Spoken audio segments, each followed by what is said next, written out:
ni mahire bana b'Imana kwa twejyanga kuri buri munsi kugira ngo dusingize Nyagasani twebwe bakwegereye duhindura uko ushaka ku izina ry'Imana Data na Mwana na Roho Mutagatifu amen. Ni muhumure bana b'Imana twakire Yezu uje atugana kuri wa kane w'icyumweru cya kane cya Pasika tariki 12 Gicurasi 2022. Isomo rya mbere mu gitabo cy'ibyakozwe n'intumwa umutwe wa 13 umurongo 13 kugeza kwa 25. Bavuye mu kirwa cya Chypre berekeza muri Aziya, Paulo na bagenzi be bafatira ubwato i Pafo bambuka bajya i Periji ho muri Pamfiliya. Nuko Yohana atandukana nabo yisubirira i Yerusalemu. Bo rero ngo bave i Perije barakomeza bagera i Antiokiya ho muri Pisidiya. Ku isabato binjira mu isengero baricara. Nyuma y'isomo ryo mu gitabo cy'amategeko n'abahanuzi, abatware b'isengero batumaho bati, bavandimwe, niba hari amagambo mufite yashikaza rubanda ngaho nimuvuge. Nuko Paulo arahaguruka amaze kubacecekesha ikiganza araterura ati, Bayisiraheli, namwe batinya Imana nimunyumve. Imana ya Isiraheli umuryango wacu yitoreye abasokuruza bacu ibaha kororoka igihe bari abasuhuke mu gihugu cya Misiri. Hanyuma ihavanisha ububasha bwayo bukomeye ibitaho mu myaka 40 yose bamaze mu butayu. Nuko imaze kwimurira amahanga arindwi mu gihugu cya Kanahani ibagabira icyo gihugu h'umurage. Ibi byose byamaze imyaka igera kuri 450. Hanyuma ibaha abacamanza kugeza kuri Samweli umuhanuzi. Nibwo basabye umwami, Imana ibaha Sawuli mwene Kishi wo muryango wa Benyamini amara imyaka 40 ku ngoma. Imana imaze kumuhigika ishyiraho Dawudi ngo ababere umwami, ari nawe yatanzeho icyemezo ati, nabonye Dawudi mwene Yese umuntu nguye ku mutima uzakora ibyo nshaka byose. Mu rubyaro rwe nk'uko Imana yari yarabimusezeranyije niho yakuye Yezu umukiza wa Isiraheli. Mbere y'ukuza kwe Yohana yatangarije abayisiraheli bose batisimo kwisubiraho. Nuko ajya kurangiza ubutumwa bwe aravuga ati, ntabwo ndi uwo mukeka, ahubwo hari ugiye kuza ankurikiye nkaba nakwiriye no guhambura udushumi tw'inkweto ze. Iryo ni ijambo ry'Imana. Zaburi ni ya 89. Tuzaririmba iteka ryose impuhwe za Nyagasani. Nzaririmba iteka ryose impuhwe z'Uhoraho kuva mu gisekuruza kujya mu kindi. Umunwa wanjye nzawumamarisha ubudahemuka bwawe, kuko wavuze uti, impuhwe zashyizweho ubuziraherezo, ubudahemuka bwanjye bushinze umuzi mu ijuru. Nasanze Dawudi yambera umugaragu, maze musiga amavuta yanjye matagatifu. Ikiganza cyanjye kizamuramira, n'ukuboko kwanjye kuzamutiza imbaraga. Ubudahemuka bwanjye n'impuhwe zanjye bizahorana nawe, maze azegura umutwe kubera izina ryanjye. Wazanyambaza agira ati, uri data, uri Imana yanjye, uri urutare nkesha agakiza. Nzaririmba iteka ryose impuhwe zawe Nyagasani. Amagambo mu Ivanjili ntagatifu ko yanditswe na Yohani umutwe wa 13 umurongo 16 kugeza kwa 20. Muri icyo gihe Yezu yaramaze koza ibirenge by'abigishwa be, arababwira ati, ndababwira ukuri koko, nta mugaragu usumba shebuja, kandi intumwa ntisumba uwayitumye. Ubwo mumenye ibyo muzahirwa nimubikurikiza. Simvuze mwese, abo natoye ndabazi, ariko byanditswe bigomba kuzuzwa ngo dusangire umugati ni wowe wanteye umugeri. Mbaburiye hakiri kare bitaraba, ngira ngo umunsi ibyo byabaye muzamenye ko nduriho. Ndababwira ukuri koko, uwakiriye uwo ntumye ni aba yakiriye, kandi unyakiriye aba yakiriye uwantumye. Iyo ni Ivanjili ntagatifu. Bavandimwe muri Kristo, nidukomere muri Kristo, bityo tumenye inzira za Nyagasani kandi tuziyoboke buri munsi. Bavandimwe, inzira z'Imana agatangaza kandi ziratunganye. Bisaba rero gutungana nawe kugira ngo ushobore kuzinyuramo, kuko nyine ntawasanga nyiri ubutungane kandi ari nyiri umwanda. Ingingo remezo y'amasomo y'uyu munsi tujya kuzirikana yitwa kwakira neza intumwa z'Imana. Imana itwohereza intumwa nyinshi ku rugendo, ariko ni kangahe nzakira neza? Yezu afite ibintu byinshi cyane ashaka kuduha. Yesu afite inzira nyinshi cyane zirenga 1000 ashaka gutunyuzamo, bica turokore, dukire, adukize ku neza ye. Rero bavandimwe, ikibi cyacu no gufunga umutwe ndetse kunangira no mu mutima bitabuze, tugasuzugura ab'Imana idutumaho, tukabumba ibikanza birinze kuvuga gufunga umutima. Nuko Yezu akabura aho dushyirira. Nyamara abateza amaboko bo Yezu akayorera ku buryo bukaze, bagahaga yewe bakanasigaza bagakira. Yezu mwana w'Imana, nanjye nteze ibiganza ahangaha muri iri jambo ryawe ngo nkwakire neza maze unkize.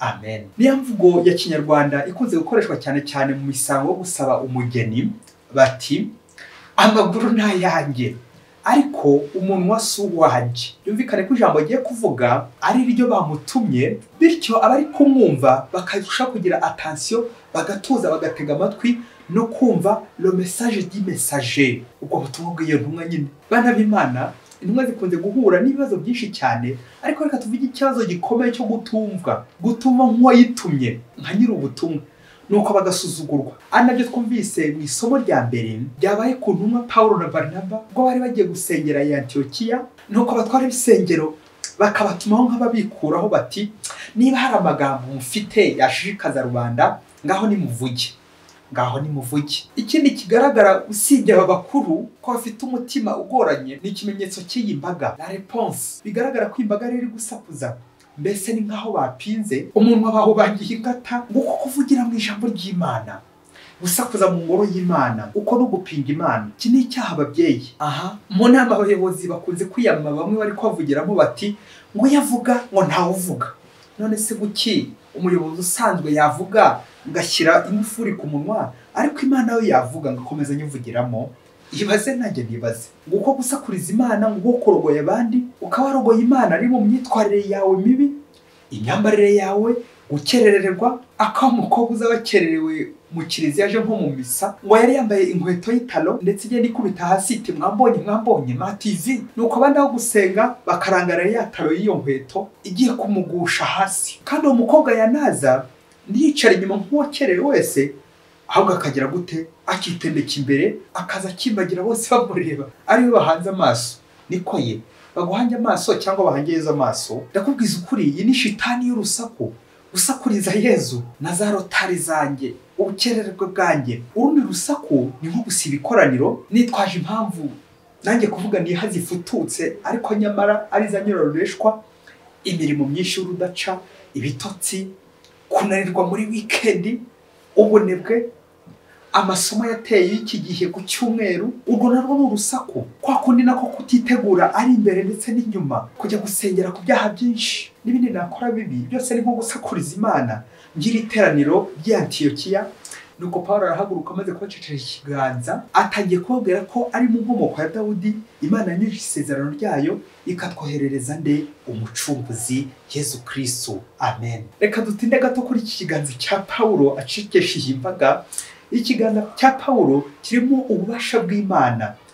Ikiganza ubundi kigaragaza nyine amaboko, ububasha gukora. Niyo umuntu agiye gusaba bisaba ko nyine arambura ikiganza, amaboko. Niyo umupolisi muzabicunge ku nzira, iyo agiye guhagarika umugenzi cyangwa umushoferi ndetse n'undi wese waba ukurangira inzira, agira uburyo abyerekanisha nk'ikiganza cyangwa urutoki, ukuboko. Ese ibyo biganza bidutegeye bizamuye, aho tujya tubasha kubisomamo ubwo bubasha bw'Imana bwabo bubirimo, tukaba twabonamo ukuboko kw'Imana. Navugaga ikiganza cy'intumwa nyine y'Imana, cyangwa turabisuzugura tukabihorera. Gukoresha iki kiganza nka Pawulo ukaba wahosha akavuyo, ugahosha urusaku, ni ubutwari bukomeye, bityo ugatabaza Imana ikaza akaba ari yivuga. Twumvise Yezu watumwe n'Imana Data ngo aze gucungura isi, nk'uko twabyumvise muri ivanjili ya none. Ntabwo iki kiri ikiganza cya Pawulo cyangwa umuntu wa Pawulo, ahubwo noneho Yezu arahibereye ubwe, mbona nkubonera. Ariko ikibabaje abakristo bavandimwe ni uko tutamwumva. Yezu araza akanatwisura mu bimenyetso, ariko ntitumwumve.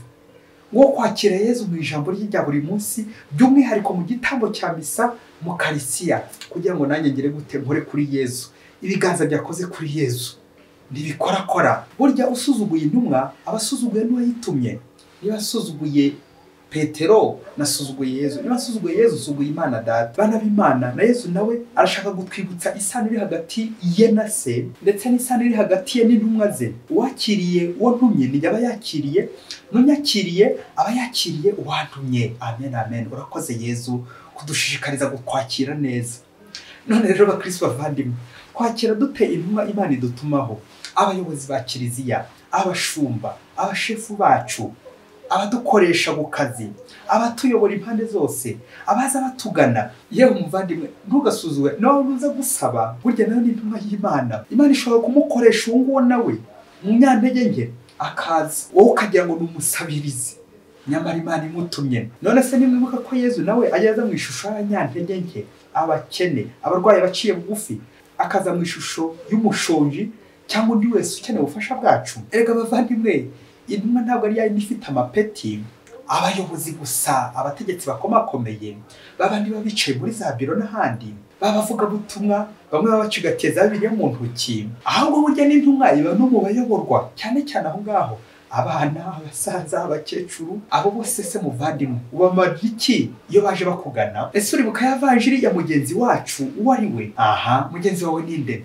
Ni wa wundi wese ukeneye ubufasha bwanjye, ukeneye ko mutabara ku rugendo. Burya umuntu wese ukeneye ko mwakira, iyo ni intumwa, nkamusigasira, nkamusindagiza. Aha, ariko iyo umuntu aje cyangwa ngiye kumusanga, nsigara nshishoza niba ari intumwa y'Imana koko cyangwa niba atari intumwa y'Shitani, kuko nabyo byabaho. Ndifuza kugaruka ku ngeso mbi, nako indwara mbi igiye kutumara benshi muri iyi minsi, ituma tutumva ijwi ry'Imana, tugafunga imitima yacu, ituma dusuzugura intumwa nawe Imana itwoherezaho, ntitubashe gufindura ibimenyetso by'Imana, amasiri Imana igenda ducira. Kandi ibyo byose Imana ikabikora ku buryo butangaje. Iyaba nashobora gusoma neza ibimenyetso Imana inyohereza by'intumwa zayo igenda inyuzaho, nakira ngakiza n'abandi. Umunsi umwe bari hirya kure cyane muri Afurika, ngo imodoka ebyiri zari ziri kugenda zihuje urugendo, bishoboke ko bari bagiye kure, urugendo rukomeye. Nuko ngo abashoferi babo kubera gusiganwa n'igihe baravudukaga cyane bikomeye, nuko cyarakabaye bageze ku polisi,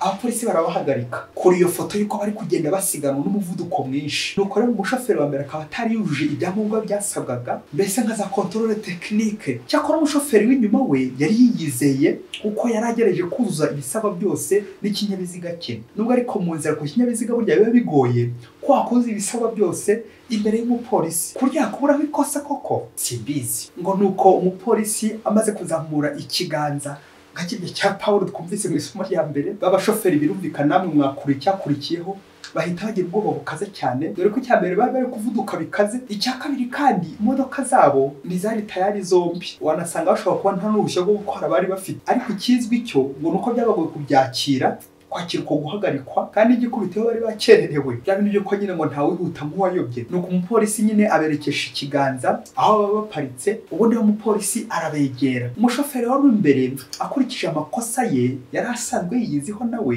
nuko arahagarara atangira ndetse no gusaba imbabazi, mu gihe nta n'icyo polisi iramubwira ku makosa ye yakoze. Naho wa wundi wavugaga ko ikinyabiziga cye ntacyo kibuze, ko ari tayari, muri ako kanya ndakubwiza ukuri ahita yongeza umuvuduko, ari nako agenda yijujuta, ari no gutuka abo polisi ngo nta soni ngo guki bamuhagarika, kandi nta kibazo yifitiye, kandi ari no kwihuta agiye mu rugendo rwa kure rwinjiza amafaranga menshi, ngo barashaka kumukerereza. Ubwo abapolisi bavuze firimbi sinakubwira ngo umushoferi ahagarare, ariko aranga. Yabakoresha uburyo bwinshi bushoboka, dore kubwo ikiganza ngo yari yanabwanze, ariko biranga y'ubusa, akomeza arabasuzugura aragenda. Nuko akomeza yihuta avuduka, yewe ntiyanibuka ko agomba gutegereza mugenzi we bari ku rugendo rumwe umushoferi. Aha, nuko mugenzi we wari wasigaye mu maboko y'abapolisi, ngaho nawe utekereza uko byaje kugenda. Yari ategereje amande bagiye kumuca nk'umuntu ufite nyine amakosa y'ikirenga y'ikinyabiziga cye. Nuko muri ako kanya bamusaba gusohoka mu modoka, agira ngo neza neza barayitwaye. Noneho nuko koko amaze kuyisohokamo, umupolisi umwe arayitwara, noneho bamuriza mu yindi yabo, aba ariho agenda. Umushoferi agiye kubona abona bamugaruye iwe kwivuko, aba ariho bamuparika. Mu gihe kiri gukomeza kwibaza kubimubayeho muri urwo rugendo, uburyo noneho abapolisi bamugejeje mu rugo nta n'igihano bamuhaye, akomeza gutegereza igihano bagiye kumumenyesha. Nuko mbere yo kumusezeraho ngo bisubire mu kazi kabo, baramubwira bati, shoferi wakoze gutwumvira, wemera guhagarara, hari imbere ugiye kunyura mu ishyamba, nta mutekano na busa urimo, huzuye inyeshyamba, twarimo dukumira abagenzi bose bashaka guhanyura, nta modoka n'imwe iri guhatambuka, hari kugira uhatambuka abayirimo bakabica, n'ibiri muri iyo modoka byose bakabitwara, ndetse n'iyo modoka bakayitwara, nta n'umwe uri kurokoka mu bari kugenda. Mugenzi wawe rero mwari mufatanyije urugendo, we yanze kutwumvira, kandi icyacu ntabwo kwari ukubahana, ahubwo kuhabura no kubayobora kugira ngo tubereke inzira nziza mugomba agomba kunyuramo. Ubu nyine wasanga we atakiriho kuko izo nyeshyamba nta mikino zifite. Wowe rero tuje tugutwaye tukugaruye iwawe ku ivuko ndetse n'imodoka yawe kuko nyine watwemereye ukatwumvira. Ntacyo kibaye rero, humura, tuza, urakize, urarokotse, birarangiye. Nuko abapolisi bamaze kugenda, wa mushoferi nawe afatwa n'ikiniga araturikararira.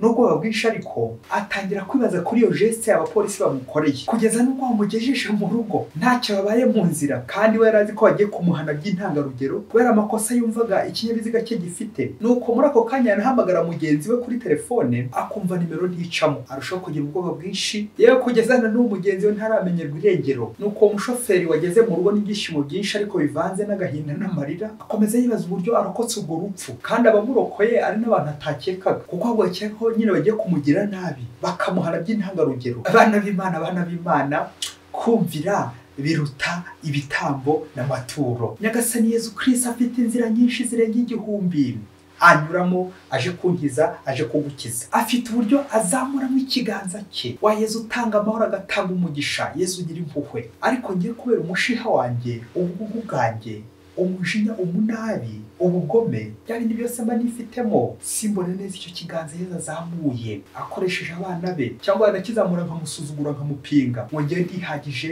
mu kinyabiziga cyanjye, ngo nta kibazo, ngo nta makemwa, ngo Yezu arankerereza, ngo uyu muntu uje kunsuhuza se ngo arambwira iki kandi ndi ku rugendo waje kuntinza, ngo nk'ubu arashaka iki? Cyangwa umuntu nkaba namubona umupolisi, umusirikare, umunyamategeko uza gusa kumpana nkaba nanamusuzugura cyangwa nkamutinya, nuko nkikomereza inzira. Nyamara ari Yezu wamutumye ngo angirire gute? Ngo amburire, antabare, amvuganire, anyobore. Ariko mu Kristo wari uzi ko umunsi umwe uzajya ucira abandi imanza, nanjye kuvuga nk'abanyamategeko ukaba kwigumura ugasuzugura ugatinya ko baguhana, nyamara ukazasanga bose barakurushije ubukristo, barakurushije impuhwe. Araba Yezu size kunzira kugira ngo bagire gute? Bakuruhure, baguhumurize. Naho wowe narinjye kuvuga uracyari mu mandazi, uracyari kurebera abandi mu ndorerwamo y'abaruharwa, abanyarugomo, abanyamakosa. Ariko ubundi buki nakwibeshya nkumva ko abantu biriwe mu kiliziya gusa aribo gusa ngo Imana ishobora kuzakoresha, ngirengagiza ko hari n'undi wiriwe ku muhanda, mu isoko, mu mirima, kwa muganga, mu bitaro, mu ishuri, n'abandi benshi naho biriwe mu mirimo yabo, nawe Imana ishobora kubakoresha. Aho hose naho Imana ishobora guhavugira, mu nzira, mu isoko n'ahandi hose. Ni byiza no guhanira kwitoza kumvira buri wese mu nshingano ze, mu murimo we, nta gusuzugura pe, kuko buri wese Imana imukoreramo mu murimo wawe. Ngo Imana igire gute? Iyobore abandi, inakuyobore nawe. Wari uzi ko n'ibiti Yezu yabikoresha igihe byakomeye bikaba byakuburira pe? Navugaga ibimenyetso ndetse n'ibindi byose Yezu yakoresha bitunguranye, Yezu ashobora gukoresha kugira ngo akuburire, akuyobore, akugarure, ariko ukanga kumwumvira. Yezu umwana w'Imana, nyuma y'urusaku rwinshi rwanteraga gusuzugwa no kutumvira, niyemeje umunsi gutega amatwi abaza bangana bose ndetse nabo nsanze bose nkababwira neza, mwumva ijwi ryawe muri bo, maze nkumvire muri bo kandi ntoze kugenda mu tuyira twawe buri munsi. Ngoro gushaka kwa buri munsi, mwakire neza buri munsi, twibanire nawe Yezu nyiri impuhwe buri munsi. Amen. Mwese Imana ibahe Imana Data na Mwana na Roho Mutagatifu. Amen. Padiri Masumukura Disilasi wa Diyosezi ya Cyangugu.